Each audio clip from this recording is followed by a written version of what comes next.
we are definitely, a lot of us have a strong gut feeling, and you can define gut feeling by whatever, truly that gut feeling, or the experiences, things you know, things you don't know, people you talk to, people who said no, people who said yes. It's that entire gestalt feeling is what I call is gut. And a lot of the times people have told me, Zee-nia, you should not do this, maybe you should do this, but I have stuck to that entirety of that feeling that I have, that I want to do this.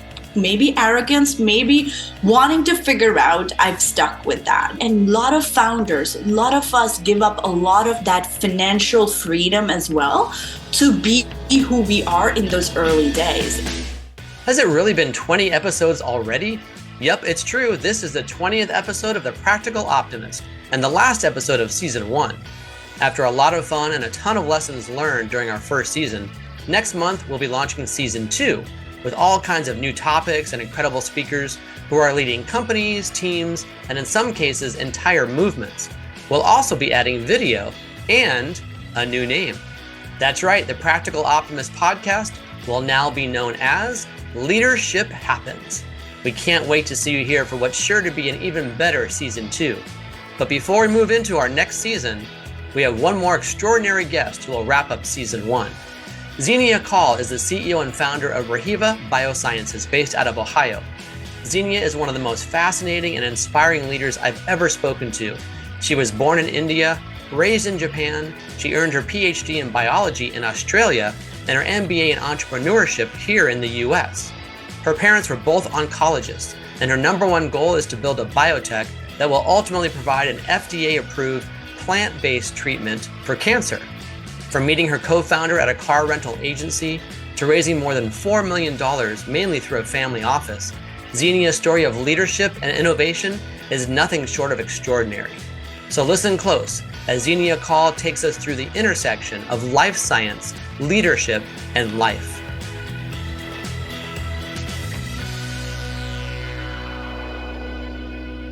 Today, I'm joined by Zeenia Kaul, who is actually, we connected over LinkedIn just a couple months ago, relatively recently, and just had a great dialogue and a great conversation. And your story is super interesting and just thrilling. So I'm excited to get into it.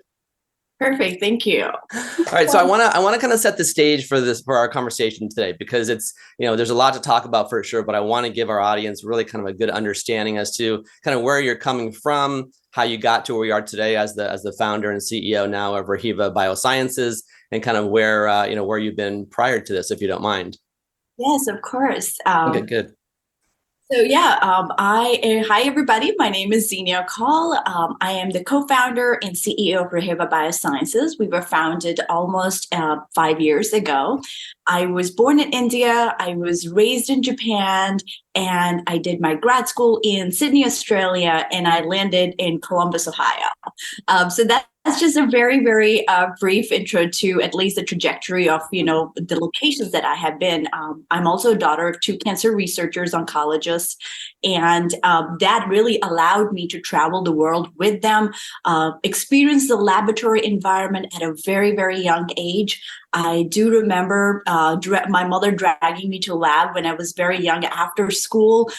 So I've got some really fun stories to tell as a daughter of 2 cancer researchers growing up in different parts of the world and speak multiple languages. That's incredible. That story by itself, when you and I first spoke, and you talked about kind of where you had been born and where you grew up, and then looking at your bio as well and thinking you have done so much, just for the first part of your career. It's not like you're in your 70s, right, and done all these things. I mean, you're still on the younger side, right, which is amazing. So kudos to you for all those accomplishments. I'm curious, I guess, to kind of start things off, I'm curious, was there pressure or an expectation from early on that you would go into the field of science, given that both your parents were oncologists? Not really, actually. My parents have actually really brought me up very liberally. My dad is, if you meet him ever, which I hope you do, he is the most calm person I've ever met. And he practices karate for the last 40 years. He is multiple black belt. My mother loves to sing. My mother's been involved in so many different activities. So coming from academics, yes, was a privilege in a way, but never a pressure. And especially when you end up in a profession where your parents are also the leaders in what they do, you could either love it the way they love it, or you could completely run in the opposite direction because that's all mom and dad talked about. Like mom after school walks to their lab in the evening because they needed to check up on their experiment at 10 p.m. and couldn't leave their only child in the apartment, so they walked me with them to the lab. So we would have these like little puzzles, or something that my mom or dad would come up with. So it was really part of our living, and most of our dinner table conversations were about solving, just the curiosity questions. So it really did not push me away from it. In fact, really brought me closer to my parents as well as professionally to what they were doing. And do you, so having grown up in Japan, so you spent most of your adolescence in Japan, do you remember, and I guess first question is, did you go to an American school? I know you hadn't been to America yet at that point, or was it a traditional Japanese school for, expats and those kinds of things? Bit of both, actually. So depending on, so Japan, so where my parents are, it's called Tsukuba Science City. So the city was actually organized and in fact created to bring a lot of scientific rigor to Japan. So there, in the city where my parents are, there are a lot of foreign, expats or foreign researchers. In fact, we have the equivalent of NASA there. You have the equivalent of NIH there as well. And a lot of pharmaceutical companies have their R&D headquarters in that city. So there was a lot of multicultural and diversity even within Japan in that city for us. So there are students or kids like myself who still wanted to have education in English. So there were small international schools, but not all the way to middle school and high school. So depending on where I was in my life at that time or what education I needed, I ended up sometimes going to a traditional Japanese school as well as having experience to go to international school. And again, for the same reason, when I was just about to go to high school, there was no international school, really close proximity to where my parents were. And so they decided to ship me to India to do high school, which is the most toughest years to do in India. And I was shipped to India to do high school. I ended up being with my family, my extended family in India, did all the fun things and the really rigorous, years of education there. And then I came back to Japan to go to an international school called International Christian University, which is a American school. So where 70% of your education or instruction is in English and 30% still is in Japanese. So there were certain courses I had to take in Japanese, but a lot of, foreign students, a lot of Japanese students come to university. So I've had a bit of a mix of experiences from education point of view. So my parents do speak, Indian languages. I grew up in Punjab, which is the north part of India.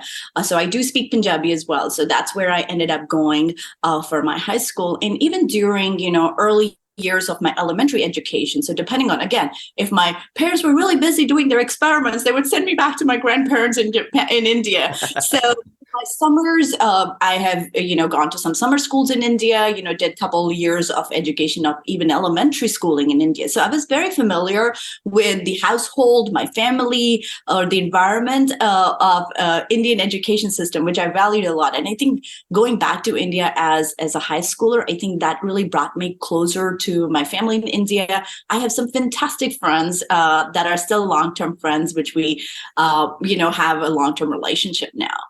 It's amazing that you had this exposure to not only to different cultures, but literally living in different environments as well. And I would imagine you had to really kind of figure out a way to adapt, make friends, but also figure out, okay, which language am I speaking today? What am I thinking in versus what am I speaking in? And then that prepared you to then go off to Australia. How did that come about where you decided to go there for your PhD?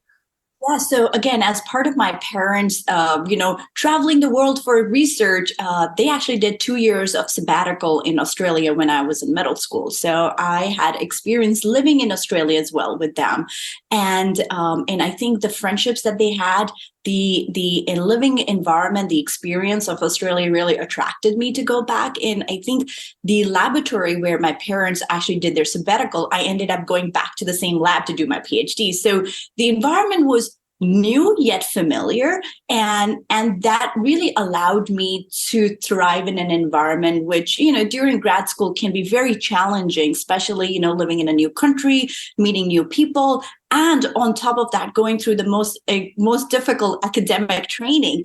And that environment pushed me to learn more, yet being in a little bit of a comfortable environment, of a familiar environment that I had maybe grown up as a child, because my mom's boss, who ended up also being my boss later on as my grad school PI, he used to pick me up after school while my parents were doing research.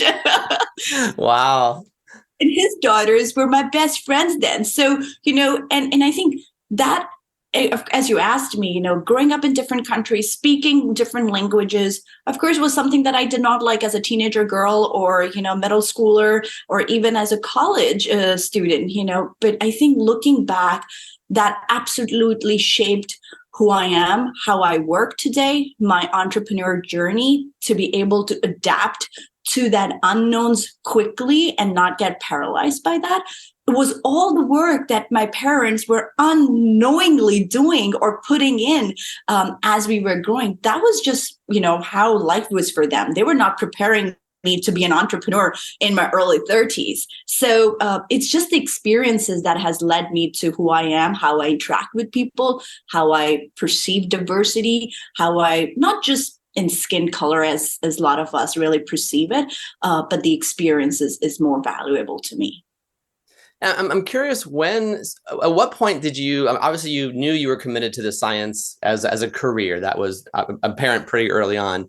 Was there a certain point or a certain event that happened that triggered, okay, you know what, I'm not going to work for a lab, or I'm not going to work for a hospital, long term. I really want to be able to start my own thing, have my own business, be an entrepreneur, and take this science to more the entrepreneurial route. Do you have a sense for when that thought or that idea began to percolate? Yeah, now that I can look back, I think there were certain triggers, and I think my life is full of coincidences. Nothing that I planned. I never planned to come to Columbus, Ohio. I never planned to be an entrepreneur, or at least run a biotech. But couple instances in my life, now that I look back, were the dots that I have connected now. The first one, I think, obviously, was when I was undergraduate. I did a 1 year of internship at Novartis, again in the same city. So Novartis, the big top, pharmaceutical companies had an R&D research facilities in the city where my parents were doing their research. So I ended up doing a 1 year of internship at Novartis, and I really saw the rigor behind, from research to drug development. I had only seen the true aspect of curiosity in science and research from my parents' academic life, basically. And at the time, there is this one drug called Gleevec, which was developed by Novartis, and it was called a magic bullet for a certain type of, leukemia, actually. And it was a blockbuster drug for what it was doing for these patients, really extremely saving lives. And Daniel Lascella was the CEO of Novartis, who had written this book about his journey as a physician and also a drug developer, taking this drug from research to now getting an FDA approval. And that book was one of the first turning points in my life, where I finished that book and I came to my mom and I told her that I wanted to be a CEO of a pharmaceutical company. Well, I'm a CEO of a pharmaceutical company, but not as large as a Novartis. But not yet. Not yet, exactly. But that's what was the first thing. And when you work for a pharmaceutical company, everything is very protected, and we don't really talk about it. And I remember my mother asked me after my first day, "Hey, Zee-nia, so what did you do?" And it's like, "Mom, I can't tell you. It's secret." And I had only washed, dishes that day in the laboratory. but that curiosity and that fascination to be in drug development really sparked from that one internship that I did at Novartis. That's amazing. Wow. Second, I think starting a company was definitely not on my agenda. That was when I came to Ohio, and I promise I will tell this story, how I came to Columbus, Ohio. I honestly, to all the Midwest listeners, I actually did not know where Columbus, Ohio was. Honestly, I did not. I used to come to this conference on East Coast in New York in Cold Spring Harbor, called the Cold Spring Harbor Conference, and I used to come to that. Never did I ever take a plane ride to Ohio. And my husband was moving back from Bay Area to be with his family. So he was in San Francisco, actually, and he was moving back to Ohio. And I say, I did not negotiate very well when I was getting married, where we were going to live. And he said, oh, I'm going back to Ohio to be with my family. And I booked my flight from Sydney, Australia to be in Columbus, Ohio. And Columbus International Airport, the name is, at the time, it was Port Columbus International Airport. And I was like, it's a port. It must have a water and a bridge here, in the middle of nowhere. I have to always tell that story, and here I am still trying to find my ocean in Columbus. There's got to be a port here somewhere. I'm sure that wasn't a mistake when they chose that name either. They probably wanted to attract a lot of folks that thought there must be, water someplace very close by. I love that. That's amazing. It is appropriately named. It's John Glenn International Airport, so people are not misled anymore. Exactly right. So back to the thought process around starting your business. I'm curious about what you hear, and as a recruiter, I hear this. I've been doing this for 26 years in the executive search world, and I hear this and I see this a lot. You've got brilliant people like yourselves that are scientifically just geniuses, right? Could be on the engineering, could be science, it could be software, whatever, and they have this ability to see kind of far forward, right, into the future in terms of what their product or service is offering. But a lot of them don't really have much of an upbringing or training around the business side of running a business. Is that what led you to work with your kind of co-founder? How did that relationship and that connection come to pass? For me, the business training really happened not necessarily as part of the MBA program, because the MBA program that I went to at Ohio State was the working professional. So you do your day jobs in the morning and you go to school in the evening 2 or 3 times, depending on your schedule. So it's not a full immersive. It is an MBA program, but like how MBA programs are, some people are doing marketing for their day jobs, but they want to learn finance or whatever for the evening. For me, for a scientist, sitting in the first economics class was like mind-boggling. It's like, oh my God, I never cared about the markets. I only cared about the people's health up till this point. Why do people care about marketing? And, but still, getting that MBA was just a primer to the business world that I got myself into after finishing the MBA. So at least, I even say that, yes, nobody should hire me to do your finance or your accounting because I've had an MBA, but you should hire me to look at it and pass the first smell test and look at it. And what does the debits and this look like, So my core is still my science and that technical training, but I can talk the talk by going through that MBA program. But the switch or the journey really happened, again, coincidental.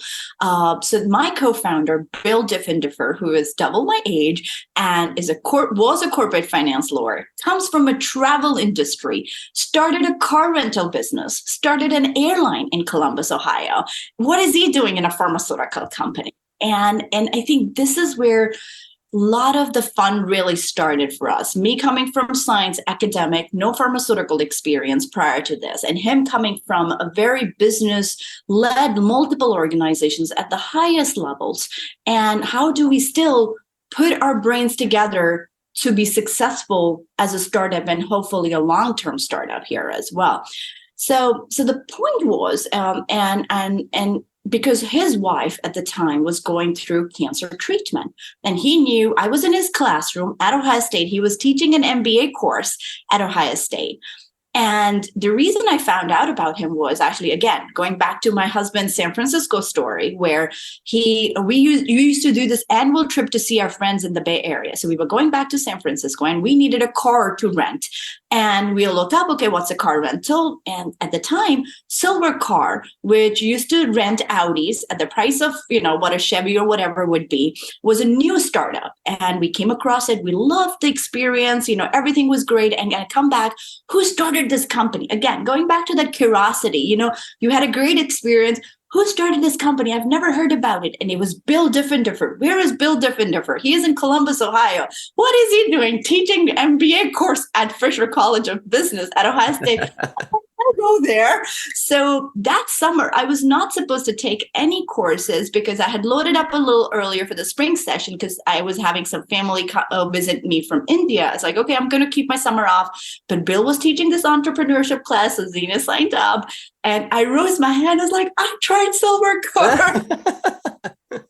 And I think that was the starting point of a relationship. And again, don't hesitate to ask questions. That was something that, looking back, my parents really encouraged. When you speak so many different languages and you're trying to practice your Japanese all the time, my parents used to always go and ask me to return things or go ask, so that I practice my Japanese. And that took over, all the hesitations of asking small, big, dumb, didn't matter whether I knew the language or not in what to ask that question. So I was very open to put myself out there, just as a training. And so I spoke to Bill, and Bill knew I was a cancer researcher finishing my fellowship at Ohio State, and said, hey, Zee-nia, my wife is just relapsing with ovarian cancer. How can we help? And he was experiencing cancer from a caregiver point of view, or for his wife, and which is a very different experience from the angle I have come from. Right. Drug development, and there was pain points as a care receiver and a giver for his family, and I was coming from the development side, and he said, hey, Zee-nia, what can we do for Sarah? And I was like, hey, there is a drug that my parents worked on it for the last 10 years and I don't know what to do with it. Does Sarah want to try it? So Bill convinced me that, Zee-nia, hey, there is a drug, and if this truly you believe in the research of your parents, do you want to give it a try? And he's an entrepreneur. And if you meet him, he's also the most ultimate salesman. So obviously he convinced me to at least postpone joining Deloitte. And one thing I have learned as an entrepreneur is to be very honest to yourself and to the people that you work with. Good feelings, bad feelings. People talk about bringing your authentic self, and authentic self is not, in my mind, is not like just say whatever you want to. But authentic self is, the Zee-nia that's talking to you in front of you right now is the same Zee-nia my friends will find me as, and is the same Zee-nia my husband will encounter me every day, and same Zee-nia my son will encounter me every day in the evening as well. So that's the authentic self. I don't speak bad language or, different ways to my son or to my husband. And I won't speak differently to you as well. So itself that I bring to the work, if honest about feelings, your feelings, you tell me, we'll solve it together, that feeling. So we said, okay, we need $400,000 to test the waters. And I actually got $750. So I must leave this. And you've mentioned the word curiosity several times, right? And curiosity is fantastic. Sometimes if you're not careful, if you don't have someone to counterbalance that curiosity, it can get you, the collective you, into trouble, right? I'm curious about, do you feel like, looking back now 5 years later, do you feel like there was just kind of this naive, let's just go and do it and see what happens? I can raise 400,000. How hard can it be? Or, what led you to that, to the confidence that you needed behind that curiosity? I think I had no experience fundraising before. I had never, yes, fundraising, in academic is right. You write grants, and that was one of the reasons why I actually did not want to be in academics, because I had parents live from grant cycle to grant cycle, everything, even the tremendous amount of research they did was depending on the funding from the grants, right? And one thing I did not want to do was write grants. And I thought pharmaceutical companies have all this money, so they will support all the research. And here I am as a CEO of a company fundraising every single day. So yes, curiosity, yes, I agree with you, it can get you in trouble as well. And I think having a business partner like Bill in the early days, and one thing that he taught me from day one is focus and do the one most important thing that you need to do today, and do that. And that's what I think has really been true to even today. What's the most important one thing that I have to do today to move the needle? Even it's like tenth forward from yesterday. Sure, sometimes we have to go backwards, but you have to do that one most important thing. And that time, what the one most important thing was to start putting together the most naivest pitch, if you will, based on just purely the research. And I had no confidence that we will actually be able to raise $400,000. My family is not in Columbus, Ohio, or my parents have no background. And I thought he is the guy. People know him in town. So he actually had started a airline in Columbus, Ohio. So people knew him, but he also tells me all the social circle come to die to him. So he's also the most antisocial person. But people who wrote us checks in the early days of ReHeva are truly friends and family. And I have huge responsibility for that $10,000 or $5,000 check that I took from people, that I look them in the eye. I meet them for dinners and, as family gatherings, and I can look them in the eye that I'm doing the best I can with the money that they gave me. And they all knew, when you are a sophisticated or accredited investor, it's a risk that they're taking. And if they lost that money, that $10,000 will not break their family. So it was those people who gave me the chance.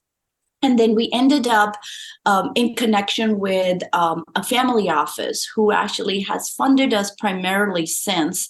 They were also, who bridged the gap between that 400 to 750. They also bridged that gap.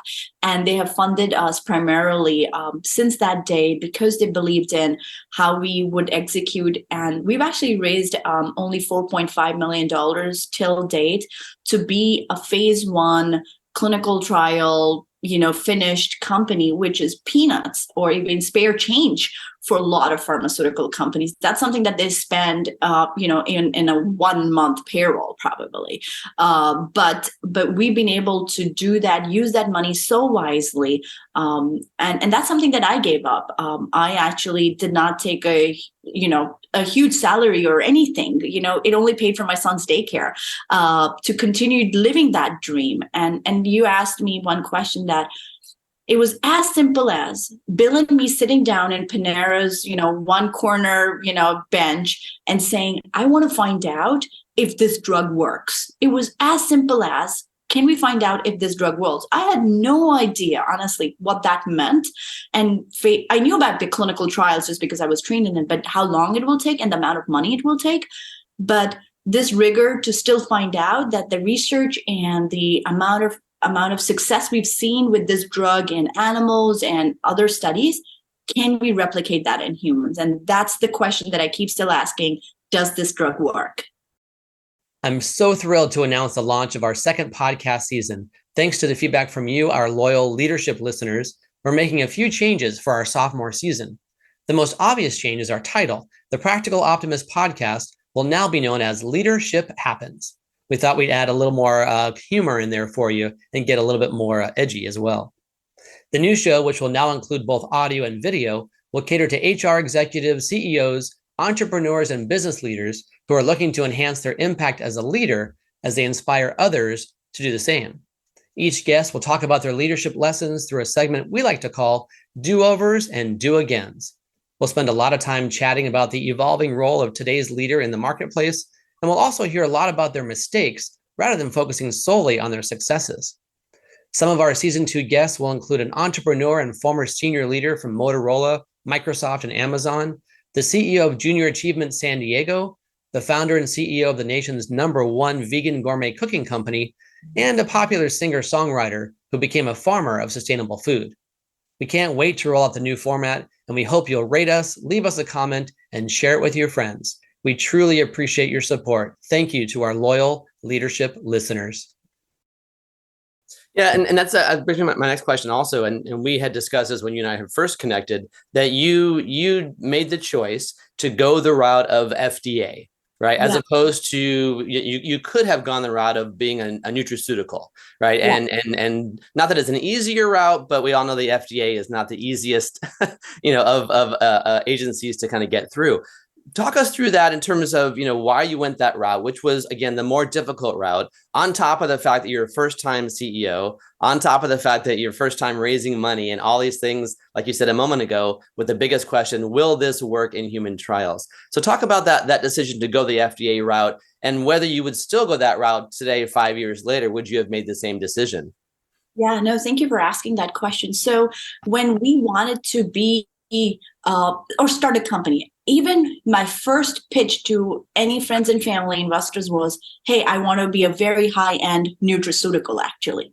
And it was because although almost 50-60% of cancer drugs that are currently being used in clinic came from nature. So the classic drugs, unfortunately, if any of your audiences here knows about Taxol. Taxol is a classic drug that is given to a lot of cancer patients for a variety of different cancers, from breast cancer to lung cancer to, prostate, whatever.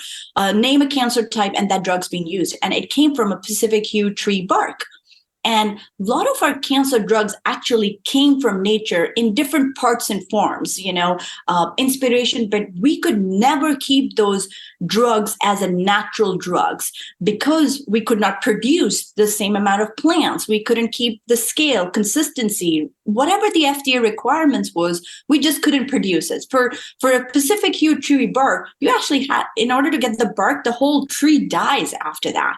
So we could not produce enough of that bark to have a natural Taxol. So it became a synthetic drug, and all the drugs currently in clinic are synthetic drugs.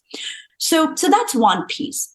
And that was something that we knew, but all the plant-derived, call it anything, is supplements or high-end functional foods or high-end nutraceuticals, as we call them as well. Just those classifications have changed. And that's all I knew, that if you wanted to be a whole natural formulation, you can be a nutraceutical. And we knew that the source of the plant we had, the processes, the research, the formulation we had was to a very high standard as compared to the nutraceuticals, where it is not as highly regulated as the FDA drug.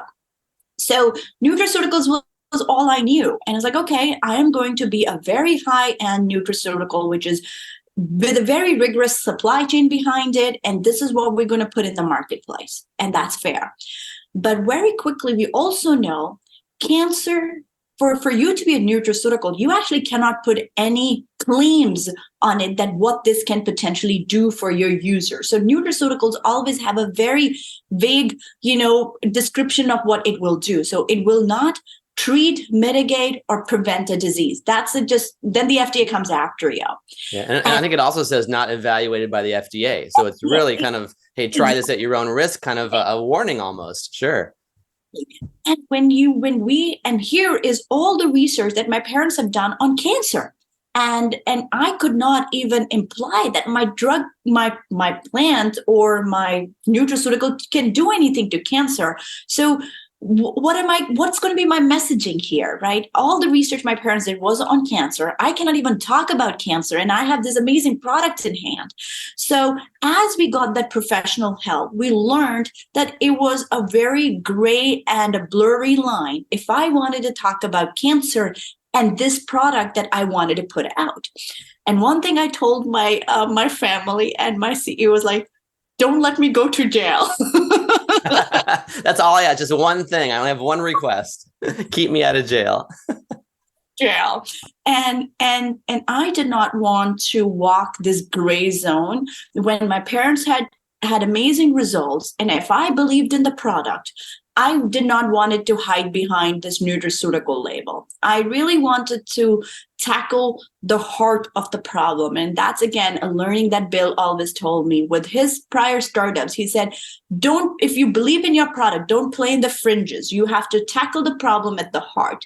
And the problem was, and from Bill's experience also as a caregiver and numerous cancer patients that I had dealt so far, was patients wanted a safe, less toxic cancer treatment that they can take over a long period of time. Because cancer usually comes in peaks and valleys. So when you get in top of the peak, that's when you treat it, and you don't do anything. And then when it goes up again, you treat it again. So we wanted to really create a drug that people can take over a long period of time without the toxicity and side effects of most of the cancer drugs that come with it. And that's part of the reason why we have to stop chemotherapy after 5-6 cycles, just because it's so toxic. We just can't keep giving it to patients. So that was the problem that we were trying to tackle, which was the center of this cancer treatment world, to create something which was safe, chronically can be managed over a long period of time. So yes, that's how and then there was this hidden gem of regulations within the FDA that you can actually develop plants as medicine. It just happened to be a plant, but it's an effective drug, like aspirin also came from nature. So why are we really saying, oh, it's plant? It is a drug, just effective, and happened to be coming from plants like many other drugs. And we keep this formulation natural. That's why we don't have those extremely toxic side effects. So here was this FDA pathway, which would allow me to legitimize everything that my parents had done. And also, in a cancer space, a lot of oncologists rightfully will also tell you not to take any supplements because we don't know of the interactions, the batches, was it created authentically or not? Nobody's tested that. So it's very reasonably to say don't take any supplements. And that's where I really wanted to take it away from that, maybe the bad name of nutraceuticals, to this FDA drug. If I truly believed and wanted to find out if this drug works for cancer and quality of life for these patients, that was the only way, the pathway. And now it is a pathway that has actually FDA created to put drugs like this. So that's the switch when I convinced my investors, hey, yes, I did say we wanted to be a nutraceutical, but there is a pathway that we found through your help, your money, that there is a better pathway. Yes, it's going to be long, expensive, but this is the only way I'm going to find out, does this drug work? Wow, that's incredible. I'm curious, have you received phone calls from other early stage founders saying, hey, I know I've been watching you. I see you're doing this. You made the switch yourself from nutraceutical to a full-blown FDA approved drug, and asking for your guidance and your counsel about how you went through that. Are you starting to see that? A little bit. And I think this is a bit of both. And I always say plant-derived medicine has always been there for however long the mankind has existed. We relied on nature to give us solutions for different things. But the way we do drug development now, I call it botanical drug development 2.0, because people have tried to do it in the past, and 2 drugs have been approved by the FDA. And when you talk to FDA, he's like, nobody else came to our doorsteps. Like they're not going to come and ask FDA pharmaceutical companies to do it. You have to do it, and they just approve it or don't approve it. And just because how people are, I think the perception of how the world is, we as a community, as the mankind, we are moving towards a lot of natural plant-based stuff. So that's that. Also, the cancer space itself, there's been a lot of innovation that has been happening in cancer, not just toxic chemotherapy, like targeted drugs, which are much more, safer and also tolerable. So a lot of innovation is happening. The FDA guidance is a great platform. The other thing is, at the end of the day, believe me or not, we have to grow these plants because the drug is from the plant. So never did I know that I would be involved in growing of these plants, but Mother Nature gives us great resources, but we have to make it scalable, consistent, and reliable for it to be a drug. And we could not rely on Mother Nature to do this at scale for us. So that's where all the advancements in agriculture technologies, the innovation in agriculture has really allowed the ag tech of growing things in any environment, and replicating that environment from nature to indoors have really allowed, at least for companies like ours, to leverage those technologies and make it from ag tech, bridging over to, biotech, as I say that, agriculture, people always believed in it. but did not have the buy-in from the life science people to do that, because ultimately those are the ones who have the expertise to take it to the FDA. And Sure, the sure. people did not maybe trusted or did not think that the ag tech could do that. But now the technology is there to replicate anything indoors to an extent, but at least meet that reliable, scalable supply chain that is needed for a drug approval. And I would say, my sense, and maybe I'm off base here, but the fact that your co-founder, Bill, came from such a variety of different industries and wasn't a pure biotech pharmaceutical founder or investor in previous lives, so to speak. I think that's a benefit, because he didn't come to the conversation saying, here's how I've done this and started companies in my last 3 organizations. We always went this route. It was never, plant-based. It was always synthetic-based. And having that variety, that what I call kind of diversity of thought, that mindset from other sectors saying, hey, let's find the best route, not necessarily the route that everybody else has followed, right? And let's do something a little bit different. I think that's fascinating. I'm curious about, and maybe this is switching gears a little bit, but it's along the same lines. I want to talk about, being a female founder, right? You have, we've talked about so many different layers of things that you've had to contend with over the last 5 years. It's a very short amount of time since you started the company, but layer on top of that, the fact that you're a female founder. And we've all read the stats out there about, the small percentage of female founders that get funded out there, especially in science, but across all sectors as well. I guess I have 2 questions. One is, did Bill have any advice or guidance around that? And then the second question is, how did you overcome that? And did you see any issues with raising money, even in the first round of the 700,000 or the next bridge round through the family office? Was that an obstacle, and how did you navigate through that? Yeah, no, thank you for asking that question again. So in my experience, I've been raised by very powerful women in my life. My mother, she's a trailblazer. She will make a castle out of a grain of sand. So her energy and her mentality to create something out of nothing is something that I have inculcated, and I've seen her do that. She didn't have to teach me. I've seen her do that.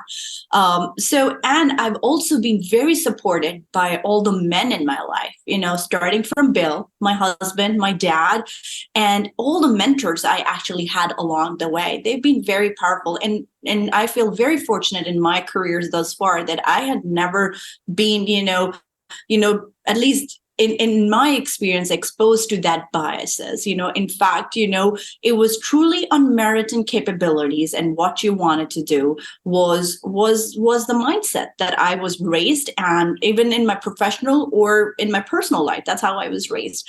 So to even plant that seed in my head that, oh, I'm a female, so I'm going to have more challenges, was actually never there. So I feel very fortunate that way. Most of my actually investors are, couples or females so far. Here, most of the money actually has been raised within the Columbus, 12, 20 mile radius, actually. The family office that we work with, their CEO is a female. And she has raised a family, and she actually took over her father's business to grow it to what it did. And she's been the biggest supporter of everything that I've reached out to her for family advice, for professional, even as an investor. She's given me a very candid advice how she would treat, as an investor versus as a board member versus as a mentor to me as well. So I feel very fortunate that way. I may not have the classic answer, oh my God, I was discriminated, but I feel I was on the other side where I was supported. People have encouraged me despite, the experiences, not raised in America, did not get educated here, brought this experience of, just figuring it out. And I think to point your prior experience where Bill and I we were not biased by our own experiences. I was fresh off the boat, as you can say, like fresh out of grad school, MBA, fellowship, everything, and didn't have a lot of pharmaceutical drug development experience. And same for Bill. He came from a transport industry. But I think the common thread here is how are we going to solve this problem that's in front of it? And how are we going to seek that help if we don't have it? I have answers. I don't have answers to most questions, but I know how to find answers, and how can I keep going is the biggest thing. And I know we talk about resilience, perseverance, but I think it is perseverance with resilience. I think that's what it is. And along with that is, I always like to add, the third word is the process. I have had so much joy doing the work with ups and downs every day, but that's the process that I own. I did not know how to develop drugs. I do not know for sure how to develop botanical drugs, but I have learned it along the way, the process, and the drug may not see a daylight after this, but the experience, the process that I'm going to take, that I've experienced in 5 years. And I'm very thankful for that process. And as you know, startups, 9 out of 10 of them fail. So nine of us are going to rely on the process that we went through in getting to that failure or success. Exactly. Well, and that's tough. I mean, there's so many industries out there that honestly seem easier, right? Where, the average is, I think, 10 or 11 years and $1 billion to get a product to actually, a drug to be commercialized. That's a long runway with a lot of obstacles and things that can come and go in your favor or not along the way. Not only in terms of fundraising, but in terms of clinical trials and all those kind of things. There's so much. And I like to ask this question because, the name of the podcast is The Practical Optimist. So there are certainly a lot of things out there that keep me optimistic. While I'm also practical, I'm also very optimistic. So what keeps you optimistic, given that long runway, the amount of money that you're going to have to raise along the way? Also, the fact that you just said 9 out of 10 won't succeed. What are the things that keep you motivated, that keep you optimistic?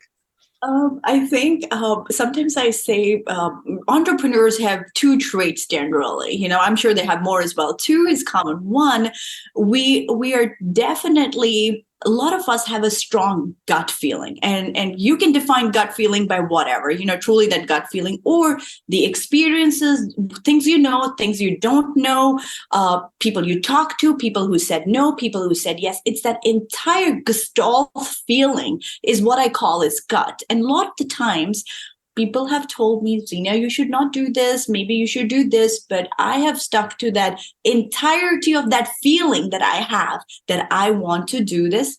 Maybe arrogance, maybe wanting to figure out, I've stuck with that. So I think a lot of entrepreneurs, despite all those no's and the failures ahead in front of us, want to still continue doing it. And it is that, what did my heart or my gut tell me to do that morning? That's one. Second, I think we all are a little delusional that we think we're going to figure it out. And despite all the odds, I am going to make this happen. I am going to do this. And I think it's that little rays of hope, a little rays of successes that propels or magnifies that delusional so much more, that when those dark days are there, it's like, I am going to do this. And trust me, Ken, there's been so many times I have shed tears. I have called Bill. In fact, he is family. He's my uncle here in America. That I would not be able to share those feelings with my own parents. I will be able to share that with him. Hey, this is not working. I took so many calls, investments, clinical trials. We were supposed to finish in January. It took me up till like June to finish the trial. There's this constant, not failures, but delays, and people saying, no, it's so hard to take no's. And yes, you get a little better at it. It's actually not personal. I don't take it personal. I used to take it very personally before, but, and not anymore. It is like, I know my product. This is what I'm going to do. Maybe, this is just not a right time for them. And you continue going, and maybe there'll be a time when I just don't have the money and I can't do anything. But those are the 2 things, I think, that ultimate strong gut, whatever that gut is. And I think the fact that so many times I've cried, I've crawled under my bed, shed tears and order my favorite food, shut my computer down, and I get up in the morning, again, listen to that one thing. What's the most important thing that I'm going to do today? I love that. That's amazing. And honestly, I think, I'm married to a marriage and family therapist, right? So I have a lot of this communication is really important to me and my family as well. But honestly, I think that being a female founder is a benefit because of what you just described. I don't know how many male founders out there. I know I'm painting this with a very broad brush. How many male founders would admit to the fact that they called some of their investors or co-founders, whatever, and were crying and upset? They have the same emotion, the same questioning of what they're doing, right? And the lack of confidence that comes along the way, having had so many no's and naysayers out there. But I think, being more in touch with that and being willing to say, hey, Bill, I don't know what to do. I'm not sure I can keep going. Right. Or Bill or anybody else, or the woman who runs the family office that you mentioned. I think that empathy and that willingness to bring emotion, and like you said earlier, your full, authentic, genuine self to the role that you have set up for yourself as a CEO and a founder, bringing that with you, it makes you more human, but it also allows for the ability for the higher likelihood to get those problems solved, because you're admitting to, hey, I'm not sure where to go from here. How do I do this? So I just want to say I commend you for that and for having those experiences, but also talking about it, because we all have been there. I've been running my company for 16 years. I've had those same days, crawl on the covers, leave the office for half a day, talk to my wife in tears, being like, why am I doing this to myself and my family? Well, I could have done so many other things. Why am I sticking to this? But being willing to be genuine and be human, I think, goes a very long way. It's very important, as we always talk about, addressing that emotions, especially in your early, years of, this is the time when all my peers are peaking in their careers, in this like late 30s, early 40s, and especially for people who are in sciences and have technical degrees, we spend, last up till our like late 20s just educating ourselves. We did not earn a real salary, until your early 30s. And that's when I also gave up what I was going to financially make as well. And in the society, we do somewhere measure your success by financial measures, or the titles, all of that. And that's when I gave up a lot of that. And I get pressured, and this is self-imposed sometimes. Oh, my friend became a partner at that practice, or is now earning XYZ. Those are real emotions. And sometimes I have to address that as well, that, sure, I'm still in the same house that I bought 10 years ago, or my peer group is doing this and that. And you do compare yourself. I'm human at the end of the day, where families are now growing, maybe, as well, because it's a financial factor. And that's something that I gave up to do this. So to acknowledge that and address it, and a lot of founders, a lot of us give up a lot of that financial freedom as well to be who we are in those early days. And starting a company in your early 30s is very different from starting a company in your early 20s or late teens, like a lot of the technology people will do. So a lot of us who are doing life sciences don't do companies until we've got our PhDs, postdocs, or much later in our careers than the technology guys who can do early 20s and don't have financial or family responsibilities to also take care of. No, that's a very good point. Yeah, you're coming at it at a different point in your life with different level of responsibility and just the different dynamic as well. Based on all the things that you just talked about, and we're kind of joking about the stresses, and it's all there, but you have to kind of laugh at it. If you don't, it's going to be so much worse, right? What do you do, right? What do you and your husband, or just you yourself, do to break away if you just need a mental health day? What are the things? I mean, do you have any guilty pleasure shows that you watch? You watch The Bachelorette or The Bachelor, those kinds of things. What kind of keeps you going and keeps you grounded also when you have those stressful days? Yeah, no, thank you for bringing that up, actually, because that's very important. And one thing that I've learned, again, is starting the company at a different age and a different, life cycle as well within my family. We were submitting our FDA filing when I was just a month away from my labor. Oh, wow. Having a son, and that, right around that time, and my family support, and actually owning my own business and having our income gave me that flexibility. Actually, people talk about, the negatives, but having my own business and dictate my own calendar allowed me to be with my son when I needed to be as well, even in the early days or even today when he is 5 years later, So that flexibility was very important and worked tremendously well for my family. If I was a consultant traveling around the world with Deloitte, I don't know if that was really possible. True. Yeah, it'd be a whole different dynamic and kind of reality for you. Yes, and I've been part of my son's whatever every day, and I love spending time with my family. They are my rock. And so on Fridays, when people have Monday blues, I have Friday blues. That's when I have to shut my computer and dedicate my weekend to my family. And I can't wait for Monday mornings to come. So I am very eager on Monday. Let's get to work. And they're like, oh my God, it's going to be Monday tomorrow. But I love the tactile experiences. So I love doing gardening. I love art and craft. I'm learning how to restore antique chairs these days, so upholstering them. So having that hands-on experience is really what takes my mind away from different things. Then I'm dedicated, I'm doing that thing, taking my son out. I'm really 100% there with them. And I think that was very important for me to keep the sanity. If I'm happy, if I'm smiling, is because I'm able, as much as I love doing and working on my startup, I love being the other parts of Zee-nia as well. Like when I'm traveling, like we just got back from a 10-day trip from Iceland, and like we were camping outdoor. I dragged my 5-year-old as well. So travel experiences and really doing hands-on stuff with my family is something that I really enjoy. I love that. That's amazing. Wow. I mean, a 5-year-old to have had the experience already of traveling to Iceland. I mean, all the things that you've done over your life and traveling to different parts of the world too. That's great that you're giving him that same exposure. If people want to find you, get a hold of you, maybe talk to you about an investment or just learn more about the drugs themselves that you're developing, what's the best way for them to contact you? So the best way is to go to our website, which is ReHevaBiosciences.com. And you can link with me on LinkedIn. LinkedIn's been served me really well. I have found my best partners like Ken and also our strategic investors through LinkedIn, cold emails that I've done, and people have responded. So I'm very prompt. My email is also available on our website. So please feel free to reach out. I usually really welcome hearing from people, their journeys, their experiences, how they are doing things. I ultimately love hearing from people and talking about it. So anytime, please. Wonderful. I'm sure you'll probably hear from some of our audience for sure. Well, thank you for your time. It's been a great conversation. And I wish you all the best with getting ReHeva Biosciences going and to that next stage of investment, but also in terms of the next stage of clinical trials as well.